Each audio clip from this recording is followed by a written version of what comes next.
شاعرہ نے والدین کی مرضی کے بغیر فواد سے شادی کی تھی۔ ایک رات فواد نے اسے ایک ڈریس دیا کہ یہ پہن کر باہر میرے دوستوں کے سامنے آؤ۔ یہ ایک انتہائی بیہودہ ڈریس تھا۔ جب وہ اس کے دوستوں کے سامنے آئی تو یہ دیکھ کر اس کے ہوش اڑ گئے کہ شاعرہ فرزی نام ایک بہت خوبصورت حساس دل رکھنے والی لڑکی تھی۔ اس کا اصل نام شاعرہ نہیں ہے۔ وہ فرزی نام سے ہی اپنی کہانی شائع کرانا چاہتی تھی اور اپنا اصلی نام ظاہر نہیں کرنا چاہتی تھی۔ شاعرہ نے ایک متوسط گھرانے میں جنم لیا۔ اس کے والد ایک دیانتدار سرکاری ملازم تھے۔ ان پر کنبے کا تمام بوجھ تھا اور وہ خود بھی اکثر بیمار رہتے تھے۔ یہ کنبہ 9 افراد پر مشتمل تھا۔ بھائی سب سے چھوٹا تھا اور شاعرہ اپنے بہن بھائیوں میں سب سے بڑی تھی۔ اسی شرف نے اس کو ذمہ داری کا احساس بھی دلا دیا۔ تعلیم مکمل کرتے ہی وہ اپنے حساس دل سے مجبور ہو کر اپنے والد کا سہارا بننے کے بارے میں سوچنے لگی۔ اس نے ایک پرائیویٹ اسکول میں جاب کر لی، مگر تنخواہ اتنی کم تھی کہ اس سے گزارا کرنا مشکل تھا۔ اس کے ایک دوست جو اس کی کلاس فیلو رہی تھی، دیکھتے ہی دیکھتے ایئر لائن جوائن کرتے ہی اپنے گھرانے کی خوشحال سرپرست ہو گئی۔ اس کا نام ماہرہ تھا۔ ماہرہ اسے کہتی کہ کب تک معمولی ملازمت کے حصول کی خاطر دھکے کھاتی رہو گی؟ میرے ایک رشتہ دار ایئر لائن میں اچھے عہدے پر ہیں۔ تم خوبصورت ہو، دراز قد بھی ہو اور جوان بھی۔ تمہاری پرسنالٹی تو بہت زبردست ہے۔ میری مانو ہماری فیلڈ میں آ جاؤ، ایئر ہوسٹس بن جاؤ گی تو خوشحال ہو جاؤ گی۔ یہاں بہت اچھا معاوضہ ملتا ہے اور جو تم ٹیچنگ کر رہی ہو اس سے بہت کم اجرت پر گزارا کرنا پڑتا ہے۔ وہ تو ٹھیک ہے ماہرہ، مگر میرے گھر والے مجھ کو ایئر ہوسٹس بننے کی اجازت نہیں دیں گے، کیونکہ اس جاب میں رات کی ڈیوٹی بھی کرنا پڑتی ہے اور ابو مجھے گھر سے رات باہر رہنے والی جاب بالکل کرنے کی اجازت نہیں دیں گے۔ تم کوشش تو کرو ان کو سمجھانے کی۔ شروع میں ملکی پروازوں پر جانا ہوتا ہے اور زیادہ تر دن کی ڈیوٹی ہوتی ہے، اور پھر ایک بار جب اس فیلڈ میں آ جاؤ گی تو والدین بھی بعد میں سمجھوتا کر لیں گے۔ شاعرہ نے اپنے ابو سے بات کی کہ اس کی دوست ایئر ہوسٹس ہے اور اس کی کافی اچھی تنخواہ ہے اور میں بھی یہ جاب کرنا چاہتی ہوں، لیکن اس کے ابو نے صاف انکار کر دیا کہ ایسی جاب میں راتوں کو گھر سے باہر رہنا پڑتا ہے، رات کی ڈیوٹی کرنی پڑتی ہے، میں اس کی تمہیں بالکل اجازت نہیں دوں گا۔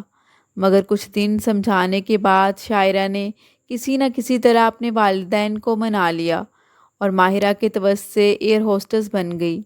اچھا معاوضہ ملتا تھا، گھر کے حالات سنبھل گئے، کمپنی کا باس بھی بہت اچھا تھا، وہ ہر لڑکی سے بہت شفقت بھرا سلوک رکھتا۔ اس نے شاعرہ کے گھر کے حالات جانے تو اس کی تنخواہ میں اور اضافہ کر دیا۔ شاعرہ کے والد ریٹائرڈ ہو گئے تو کنبے کی ذمہ داری شاعرہ کے کندھوں نے سنبھال لی۔ بے سکون گھر میں مالی سکون آ گیا اور سب اپنے اپنے کاموں میں مشغول ایک بے فکری میں مگن زندگی گزارنے لگے۔ پھر یہ بولی بالی لڑکی نیو یارک سے چین تک پرواز کرتی ہوئی ایک کولیگ سے دل لگا بیٹھی، جس کا علم اس کے گھر والوں کو نہ تھا۔ شاعرہ اپنے کولیگ سے ناطہ جوڑ کر دیوانگی کی حدوں تک جا پہنچی تھی۔ ملازمت کی خاطر اس کو کراچی کے ہاسٹل میں رہنا پڑتا تھا۔ یہیں اس کی ملاقات فلائٹ کے دوران فواد سے ہوئی۔ یوں دونوں پسندیدگی کے رشتے میں بن گئے، لیکن یہ رشتہ دونوں جانب سے شفاف نہ تھا۔ فواد نے محض ٹائم پاس کے طور پر اس کو اپنایا تھا اور اپنی جھوٹی محبت کا یقین دلایا تھا۔ ان دونوں کے تعلق سے فواد کا ایک دوست سیف روز اول سے ہی واقف تھا، جس کو شاعرہ سیف بھائی کہا کرتی تھی۔ وہ بھی اس سیدھی سادی لڑکی کو بہن کے روپ میں پسند کرتا تھا، کیونکہ وہ کافی اچھا اور سلجھا ہوا انسان تھا۔ فواد اپنے دوست سیف سے بہت قریب تھا اور اسے اپنی ہر بات بتاتا تھا۔ یوں سیف اس کے ارادوں سے آگاہ تھا۔ اس حقیقت سے آگاہی کے بعد سیف کو ملال رہنے لگا کہ جس لڑکی کو اس نے دل سے بہن کہا ہے، اسے محبت کے باب میں اس کے دوست سے دھوکہ ملنے والا ہے اور محض بربادی ہی اس کے حصے میں آنے والی ہے۔ تبھی وہ شاعرہ کے بارے متفکر رہنے لگا۔ چاہتا تھا کہ کسی طور وہ اس معصوم لڑکی کو اپنے دوست کے ارادے سے آگاہ کر کے برباد ہونے سے بچا لے، تاہم دوست کی پاسداری آڑے آتی تھی، لہٰذا خاموشی اختیار کی ہوئی تھی۔ یوں بھی جب تک ٹھوکر نہ لگ جائے، لڑکیاں ایسے جذباتی معاملات میں کب کسی کی بات سنتی ہیں، سمجھانے والے کو اپنا دشمن سمجھ لیتی ہیں۔ شاعرہ بھی فواد پر اندھا بھروسہ کرتی تھی، کیونکہ فواد باتوں میں ماہر تھا۔ اسے اتنے جھوٹے دعوے اتنے یقین سے کرتا کہ وہ اس کی محبت میں پاگل ہوئے جاتی تھی۔ شاعرہ میں اور کوئی برائی نہ تھی سوائے اس کے کہ وہ فواد پر بھروسہ کر کے اس کو اپنا سب کچھ سمجھ بیٹھی تھی۔ سیف نے ابھی تک نہ تو فواد کو کچھ کہنا مناسب سمجھا اور نہ شاعرہ کو کبھی یہ جتلایا۔ وہ مناسب وقت کے انتظار میں رہنے لگا۔ بالآخر وہ وقت آ ہی گیا جب وہ ان کے معاملے میں مداخلت کر سکتا تھا۔ شاعرہ امید سے تھی۔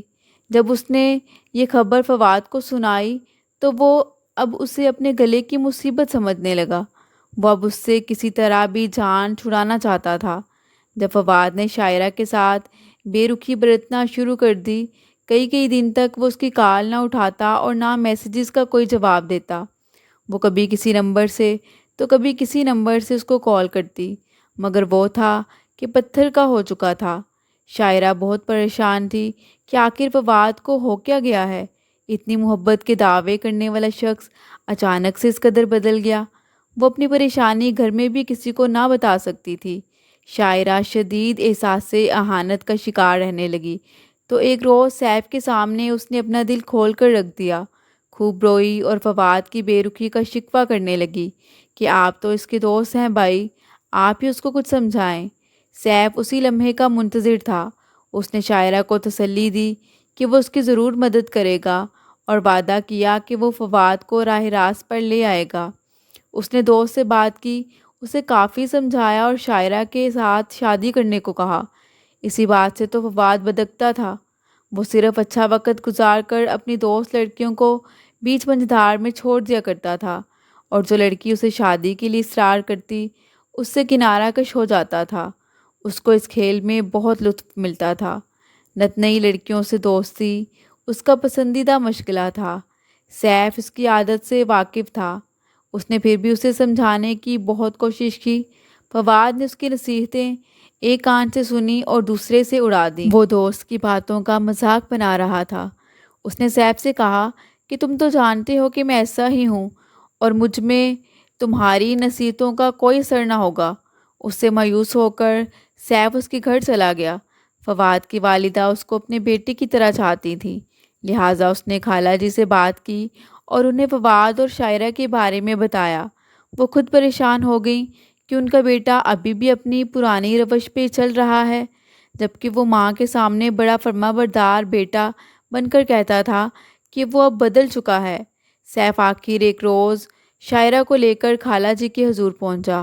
فواد کا کچا چھٹا تفصیل سے سنانے کے بعد اس نے بتایا کہ شاعرہ اس کی بہن ہے اور فواد نے اس کو دھوکہ دیا ہے، جبکہ وہ اب رسوائی کے دہانے پر کھڑی ہے اور وہ اسے اپنانے پر تیار نہیں ہے۔ فواد کی ماں غور سے شاعرہ کو دیکھ پرکھ رہی تھی۔ شاعرہ کی آنکھوں سے آنسو رواں تھے۔ وہ جانتی تھی کہ اب تو اسے اس کے گھر والے بھی قبول نہیں کریں گے اگر فواد نے قبول نہ کیا۔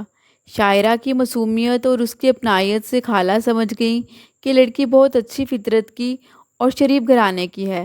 نادانی کے باعث اس کے بیٹے کے مکر و فریب میں پھنس کر اب ناموس کی دولت لٹا بیٹھی ہے اور زندگی اور موت کے دوراہے پر کھڑی ہے۔ وہ سراپا ممتا تھی۔ انہوں نے روتی ہوئی شاعرہ کو گلے سے لگا لیا اور اس کے سر پر پیار سے ہاتھ رکھتے ہوئے بولی، فکر مت کرو بیٹی، مجھے تم اپنی ماں ہی سمجھو۔ تمہارے سوا میں کسی دوسری لڑکی کو اس گھر کی بہو نہ بننے دوں گی۔ فواد سے میں خود نمٹ لوں گی، دیکھتی ہوں وہ کیا کر لیتا ہے۔ تم بے فکر ہو کر گھر جاؤ۔ ایک ماں کے اندر اندر میں تم کو بہو بنا کر اس گھر میں لے آؤں گی۔ تم کو رسوائی کے ڈر سے اس دنیا سے خوفزدہ ہونے کی کوئی ضرورت نہیں۔ خالہ کے ان الفاظ نے شاعرہ کو گویا نئی زندگی مل گئی تھی۔ وہ روتی ہوئی پر امید ہو کر واپس آئی۔ فواد کی ماں نے نہ جانے کس طرح سے بیٹے کو راضی کیا اور انہوں نے بہت جلد اپنا وعدہ نبھا دیا۔ یوں سیف کی کوششوں سے اس کی منہ بولی بہن فواد کی دلہن بن کر اس کے گھر چلی گئی۔ اب سیف کو سکون کی نیند آئی کہ جس لڑکی کو اس نے دل سے بہن بنایا تھا اس کا انجام بخیر ہو گیا۔ اب وہ خود کو ایسا محسوس کر رہا تھا جیسے اپنی سگی بہن کی ڈولی کو رخصت کر دیا ہو۔ فواد سے شادی پر شاعرہ کے ماں باپ راضی نہ تھے۔ اس کے والد اس کی شادی اپنے بھتیجے سے کرنا چاہتے تھے۔ جب شاعرہ نے والدین کو بتایا کہ وہ فواد سے شادی کرنا چاہتی ہے تو والد نے اسے غصے سے کہا کہ اسی دن کے لیے تمہیں نوکری کی اجازت دی تھی۔ تم اچھے سے جانتی ہو کہ میں اپنے بھائی کو زبان دے چکا ہوں اور اب میں اپنی بات سے نہیں مکر سکتا۔ مگر شاعرہ بضد تھی۔ ماں نے اسے سمجھایا کہ ابھی اپنے والد سے کوئی بات مت کرو اس معاملے میں۔ تمہاری خوشی کے لیے رفتہ رفتہ میں ان کو منانے کی کوشش کرتی رہوں گی۔ ابھی مناسب وقت کا انتظار کرو۔ مگر وہ کیسے بتاتی کہ وہ کس قدر پھنس چکی ہے؟ ابھی شادی کرنا اس کی مجبوری ہے۔ وہ ماں کے سامنے بضد ہو گئی کہ مجھے فواد ہی سے شادی کرنی ہے اور بہت جلد کرنی ہے۔ جب وہ اڑ گئی تو والدین نے بادل نخواستہ بیٹی کو رخصت کیا تھا۔ اس کے بعد اس سے کوئی ناطہ نہ رکھا۔ تاہم شاعرہ نے اپنی بہن کو ایئر لائن میں آفس جاب دلوا دی تھی۔ تبھی اس کو اپنے والدین اور بہن بھائیوں کے مالی مسائل کے بارے میں فکر نہ رہی تھی۔ فواد ہر وقت شاعرہ سے بے رخی برتے رکھتا۔ اسے شاعرہ پر اس لیے بھی غصہ تھا کہ اس نے اس کی ماں کو تمام حقیقت بتا دی تھی اور اب مجبوری کے تحت اسے اس سے شادی کرنا پڑی تھی۔ وہ تو آزاد پنچھی بن کر اڑنا چاہتا تھا، لیکن ماں اسے اب بیوی کے ساتھ بھی وقت گزارنے پر مجبور کرتی اور وہ سوچتا کہ کیا مصیبت گلے پڑ گئی ہے۔ شاعرہ اب ایک بیٹے کی ماں بن گئی۔ وہ کسی بھی طرح سے اپنے شوہر کا دل جیتنا چاہتی تھی۔ وہ چاہتی تھی کہ وہ ایک اچھی بیوی ثابت ہو تاکہ اس کا شوہر اس کی طرف مائل ہو جائے۔ فواد کے کہنے پر شاعرہ نے ملازمت چھوڑ دی تھی اور اب مالی طور پر شوہر کے رحم و کرم پر تھی۔ انہی دنوں فواد کا تبادلہ کراچی ہو گیا اور شاعرہ بھی اس کے ساتھ کراچی شفٹ ہو گئی۔ کراچی میں فواد کا رویہ شاعرہ سے اور بھی بدتر ہو گیا کہ اب یہاں تو ماں بھی نہ تھی۔ وہ زیادہ وقت باہر اپنے دوستوں کے ساتھ ہی گزارتا۔ اس نے یہاں بھی اپنا ایک ایسا حلقہ احباب بنا لیا جو اوباش قسم کے دوستوں پر مشتمل تھا۔ شاعرہ رات دن گھر پر پڑی اس کا انتظار کرتی رہتی اور وہ ڈیوٹی کا بہانہ بنا کر ہفتوں اس کی شکل نہ دیکھتا۔ جب گھر آتا شراب کے نشے میں ہوتا تب وہ شاعرہ کو زدکوب کرنے لگتا۔ اس ماحول سے ان کا چھوٹا سا معصوم بیٹا بھی متاثر ہونے لگا۔ اب اس نے گھر پر اپنے دوستوں کو بلانا شروع کر دیا۔ رات بھر شراب کی محفلیں جمتی۔ ایک دن رات کو شاعرہ جب کچن سے بیٹے کا دودھ لینے آئی تو فواد کے آوارہ دوستوں نے اس کی ایک جھلک دیکھ لی۔ خوبصورت تو وہ بہت تھی۔ وہ فواد کی محبت میں اندھی ہو چکی تھی، ورنہ اس کی خوبصورتی کی وجہ سے کئی امیر ترین اور سلجھے ہوئے لڑکوں نے بھی اس سے شادی کی خواہش ظاہر کی تھی۔ گھر میں بھی جب وہ کسی شادی وغیرہ میں جاتی تو آ کر اس کے رشتوں کی لائن لگ جاتی۔ فواد کے دوستوں نے اس کی بیوی کی خوب تعریف کی۔ اب فواد بیوی سے کہنے لگا کہ جب میرے دوست گھر پر آئیں تو تم انہیں شراب پیش کرنے آؤ گی۔ اس نے صاف انکار کر دیا کہ وہ ایسا کچھ نہیں کرے گی۔ فواد نے ایک زوردار تھپڑ اسے رسید کر دیا اور پھر فواد نے اس کی پٹائی شروع کر دی۔ چند دن کے لیے وہ پھر سے کہیں چلا گیا۔ جب وہ گھر آیا تو پھر سے وہی گھر پہ دوستوں کی محفلیں۔ ایک روز وہ گھر آیا اور شاعرہ سے کہا کہ رات میں میرے بہت خاص مہمان آ رہے ہیں، تمہیں ان کی اچھے سے خدمت کرنا ہوگی۔ پھر اس نے ایک شاپنگ بیگ شاعرہ کی طرف بڑھایا اور کہا کہ یہ تمہارے لیے ڈریس ہے۔ آج شام تم یہ ڈریس پہن کر میرے دوستوں کو شراب پیش کرو گی اور اگر تم نے ایسا نہ کیا تو میں تمہیں طلاق دے دوں گا۔ اس نے اتنے غصے سے کہا کہ شاعرہ ڈر گئی تھی۔ ماں باپ تو اس کے پہلے ہی چھوٹ چکے تھے، اب اس گھر کے علاوہ وہ کہاں جا سکتی تھی؟ اس نے وہ شاپنگ بیگ الماری میں رکھ دیا اور اپنے بچے کے ساتھ مصروف ہو گئی۔ بیٹے کو دیکھتے ہوئے وہ سوچ رہی تھی کہ اب مجھے کیا کرنا چاہیے۔ رات کے 8 بج چکے تھے اور فواد کے مہمان آ چکے تھے۔ فواد نے کمرے میں آ کر اسے کہا کہ تم ابھی تک تیار نہیں ہوئی، جلدی سے یہ کپڑے پہنو اور میرے دوستوں کی شراب سے خدمت کرو۔ جب فواد نے اس کے چہرے کے تاثرات کو دیکھا تو اس نے اسے بالوں سے پکڑ لیا اور غصے سے کہا، یاد رکھنا اگر تم نے ویسا نہ کیا جیسا میں کہہ رہا ہوں تو میں تمہیں طلاق دے دوں گا۔ اسے کچھ سمجھ نہ آ رہا تھا کہ وہ کیا کرے۔ وہ دھیرے دھیرے قدم اٹھاتی الماری کی طرف آئی اور وہاں سے وہ شاپنگ بیگ نکالا۔ جب اس نے اندر سے ڈریس نکالا تو یہ دیکھ کر اس کے پیروں تلے سے زمین نکل گئی کہ وہ ایک انتہائی چھوٹا سا ڈریس تھا جسے پہننے سے سارا جسم نمایاں دکھ سکتا تھا۔ اس سے فواد پر اس قدر غصہ آیا کہ وہ اب اس قدر گر چکا ہے کہ اپنی بیوی کو اس بیہودہ اور چھوٹے سے ڈریس میں اپنے دوستوں کے سامنے شراب پیش کرنے کو کہہ رہا ہے۔ اس نے اس ڈریس کو بیڈ پر ہی پھینکا اور اپنے دوپٹے کو اچھے سے سیٹ کیا اور پھر کچن میں آ گئی۔ کچن میں پڑی شراب کی بوتلیں اور گلاسوں کو اس نے ترتیب سے ایک ٹرے میں رکھا اور انہیں اٹھا کر وہ ڈرائنگ روم میں فواد کے دوستوں کے سامنے آ گئی۔ ڈرائنگ روم میں 5 مرد بیٹھے تھے اور یہ دیکھ کر اس کے ہوش اڑ گئے کہ وہاں مہمان خصوصی وہ انسان تھا جو ایئر ہوسٹس کی جاب کے دوران اس کا باس ہوا کرتا تھا۔ وہ کوئی 55 برس کا آدمی تھا جسے وہ اپنے باپ کی جگہ سمجھتی تھی۔ وہ اپنے عملے کی سب لڑکیوں کی بہت عزت کرتا اور ہر ایک سے بہت اپنائیت بھرا سلوک رکھتا۔ شاعرہ کو اگر کبھی زیادہ گھر کے حالات کی وجہ سے زیادہ پیسوں کی ضرورت ہوتی تو وہ اس سے کہتا کہ میں تمہاری سیلری تمہیں ایڈوانس میں دے دوں گا، تمہیں پریشان ہونے کی بالکل ضرورت نہیں ہے بیٹی۔ وہ زیادہ تر عملے کی تمام لڑکیوں کے ساتھ نظریں جھکائے بات کرتے۔ شاعرہ خود بھی اس کی شخصیت سے بہت متاثر تھی۔ فواد اسے وہاں عام سے کپڑوں میں دیکھ کر غصے سے تلملا اٹھا۔ شاعرہ نے ٹرے ٹیبل پر رکھی اور جانے کو مڑی۔ وہاں بیٹھے لوگ سبھی ایک دوسرے کے چہرے کی طرف دیکھ رہے تھے۔ جب وہ واپس اپنے کمرے میں آئی تو فواد بھی اس کے پیچھے ہی کمرے میں آ گیا اور ایک زوردار تھپڑ اس کے منہ پر رسید کر دیا اور پھر اندھا دھند اسے مارنا پیٹنا شروع کر دیا۔ وہ نیم بے ہوش ہو چکی تھی۔ جب صبح اس کی آنکھ کھلی تو فواد وہاں موجود نہ تھا۔ وہ جانتی تھی کہ اب فواد اس کا برا حشر کرے گا۔ ان حالات سے گھبرا کر شاعرہ نے سیف کو خط لکھا اور تمام حالات درج کر دیے۔